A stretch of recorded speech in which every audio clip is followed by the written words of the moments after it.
Hello students, आप देख रहे हैं एजुकेशन सेंटर यूट्यूब चैनल और मैं आज आपको भूगोल विषय के अंतर्गत आपके एनसीईआरटी सिलेबस के अनुसार भूगोल विषय का भारत का भूगोल खंड ब कक्षा 11 इसका आपका अध्याय नंबर 1 है भारत की स्थिति, विस्तार एवं अवस्थिति। आपके सामने एक मैप नज़र आ रहा है जो कि भारत का मैप है। हम इसी मैप के माध्यम से मैं आपको भारत की स्थिति, विस्तार बताऊँगी। भारत का दक्षिणतम पॉइंट आपकी अक्षांश रेखा स्थिति को बताते हुए 8 डिग्री 4 उत्तरी अक्षांश से लेकर भारत का उत्तरी पॉइंट 37 डिग्री 6 उत्तरी अक्षांश तक विस्तृत है। जब मैं आपको देशांतर स्थिति बताती हूँ भारत की, तो 68 डिग्री 7 पूर्वी देशांतर से लेकर आपका 97 डिग्री 25 पूर्वी देशांतर तक फैला हुआ है। यह तो हो गई आपकी अक्षांशीय एवं देशांतरीय स्थिति। जब मैं आपको इनके विस्तार की बात करती हूँ तब इसका जो उत्तरी पॉइंट है, जो पूरा आप सभी जानते हैं कि जो हिमालय वाला स्थिति का पोर्शन जो आता है भारत के उत्तरी भाग में, जो भारत का जो बर्फीला हिमालय है वह एशिया के हृदय स्थल में स्थित संसार की जो छत है, जिसको पामीर के दक्षिण की ओर फैला हुआ है। ठीक है, तो यह एशिया के हृदय स्थल में स्थित संसार की छत है, पामीर के दक्षिण की ओर फैला हुआ है। ये हमारा हिमालय, और इसका जो दक्षिण में है केरल में स्थित कन्याकुमारी है। तो इसका उत्तरी छोर से लेकर दक्षिणी छोर जो है इसका कन्याकुमारी, तो इसकी अक्षांशीय दूरी जो है वह 30 डिग्री है। तो अक्षांशीय दूरी यहाँ से लेकर यहाँ तक कितनी होगी? 30 डिग्री अक्षांश। ठीक है, जब मैं आपको देशांतरी दूरी की बात करती हूँ, तो देशांतरी दूरी जो है आपका, तो आपको पश्चिम में पश्चिमी बिंदु कच्छ के रण का सारे दलदली छोर देखने को मिलेगा, जबकि आपको पूर्वी क्षेत्रों में वनों से आच्छादित पर्वतीय क्षेत्र मिलेगा। सुदूर पूर्वी जो आपका पूर्वी पॉइंट है, वहाँ पर आपको बहुत सारे जो है वन देखने को मिलेंगे। ठीक है, तो जब हम इसकी देशांतरीय स्थिति देखेंगे ये वाली, तब आपको यहाँ पर 30 डिग्री देशांतरीय दूरी देखने को मिलेगी। यह तो हमने पढ़ी इसकी अक्षांशीय व देशांतरीय स्थिति एवं विस्तार के विषय में। चलो अब हम देखते हैं इसका किलोमीटर में जो हम दूरी देख रहे हैं वह कितनी है स्थलीय क्षेत्र में। तो जब मैं इसका उत्तर से दक्षिण की ओर इसकी दूरी देखती हूँ, इसकी लंबाई देखती हूँ, तो 3214 किलोमीटर जो है इसकी दूरी है। जब मैं इसको पश्चिम से पूर्व तक इसकी स्थलीय सीमा की दूरी देखती हूँ, चौड़ाई देखती हूँ कि भारत की चौड़ाई कितनी है, तो 2933 किलोमीटर है। ठीक है, ये तो मैंने आपको बताई इसकी जो है कितनी लंबाई है उत्तर से दक्षिण की तरफ, जो कि 3214 है इसकी लंबाई, और इसकी जो चौड़ाई है वह है पश्चिम से लेकर पूर्व तक जो है इसकी चौड़ाई 2933 किलोमीटर इसकी क्या हो गई है चौड़ाई।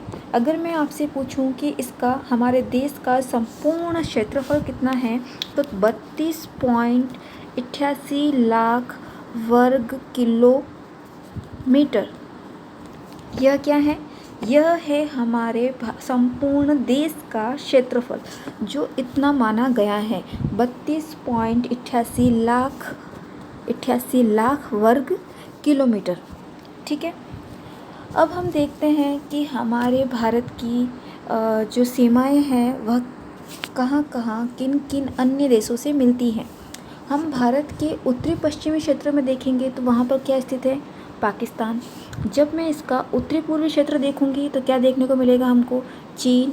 इसके पास में ही जो हमारी पूर्वी जो सीमा है इसमें आपको क्या देखने को मिलेगा? म्यांमार। और इसी के साथ में इसका इस साइड आ जाएगा आपका चीन, इस साइड आ जाएगा आपका म्यांमार। ठीक है, जब हम भारत के उत्तरी क्षेत्र से दक्षिणी क्षेत्र की तरफ बढ़ते हैं, प्रायद्वीपीय भाग की तरफ बढ़ते हैं, तो इसकी जो चौड़ाई है वह क्या होती जाती है? कम होती जाती है। और यह क्या करता है? संकरी होती जाती है। और ये संकरी होते जाने के बाद में यह इसको जो हिंद महासागर है इसको 2 भागों में विभाजित कर देता है। इसके एक तरफ तो हमें अरब सागर देखने को मिलेगा और दूसरी तरफ क्या देखने को मिलेगा? हमें बंगाल की एक तरफ हमको अरब सागर देखने को मिलेगा, दूसरी तरफ हमको बंगाल की खाड़ी जो है वो देखने को मिलेगा। इसी के साथ में जब मैं यहाँ पर श्रीलंका की ओर देखती हूँ तो यहाँ पर हम देखने को मिलेगा कि भारत से मन्नार की खाड़ी वो पाक जल डमरू मध्य जो है वो क्या कर रहे हैं, श्रीलंका को अलग कर रहे हैं। यहाँ पर श्रीलंका स्थित है और यहाँ पर जो आप ये देख रहे हैं तो यहाँ पर जो है मन्नार की खाड़ी व पाक जल डमरू मध्य के द्वारा भारत जो है जो इसकी स्थलीय सीमा है वह भारत से श्रीलंका जो है पाक जल डमरू मध्य और मन्नार की खाड़ी के द्वारा अलग हो जाता है हमारा श्रीलंका। इसी के साथ में मैं आपको एक और चीज़ बताना चाहूँगी कि हमारे भारत के मध्य में से कर्क रेखा निकलती है। ठीक है, अब ये कर्क रेखा क्या काम करती है, 23.5 डिग्री जो है उत्तरी अक्षांश पर जो है कर्क रेखा निकलती तो है, लेकिन इसका क्या मेन रोल क्या निभाएगा ये, तो ये क्या करता है, भारत को 2 हिस्सों में 2 कटिबंधों में विभाजित कर देता है। जो भारत का जो उत्तरी कटिबंध है उसको तो हो जाता है, वो तो कहलाएगा शीतोष्ण कटिबंध, और जो इसका दक्षिणी क्षेत्र जो है भारत का वह क्या कहलाएगा, उष्ण कटिबंध। मतलब कि हमारे भारत में, हमारे भारत देश में 2 प्रकार के कटिबंध देखने को मिलेंगे।